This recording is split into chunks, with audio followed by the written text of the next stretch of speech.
Sarguzashtim endi boshlangan ekan. Bu narsani topgunimcha ushbu sirli artefaktni, bu ikkisini birlashtirganimda esa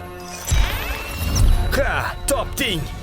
Boshqa olamga portal ochildi. Boshqa dunyoga. Qoyil. Aytgancha, bu umr bo'yi izlagan joyim edi. To bir kuni g'alati xarobalarga duch kelgunimcha. Ma'lum bo'lishicha, biz yangi dunyoga portal ochib yuborganmiz. Nederga biz ochdik, sharni qayta o'g'irladik.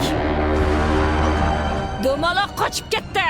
Tezroq Deniz, buni yerga olib bor. Bu dunyoning so'nggi umidisan, bora qol. Yugur, qo'lingdan keladi Deniz. Eng kuchli narsani to'shagim ostiga yashirdi. Faqat uni bir ahmoq topib qolmasa bo'ldi.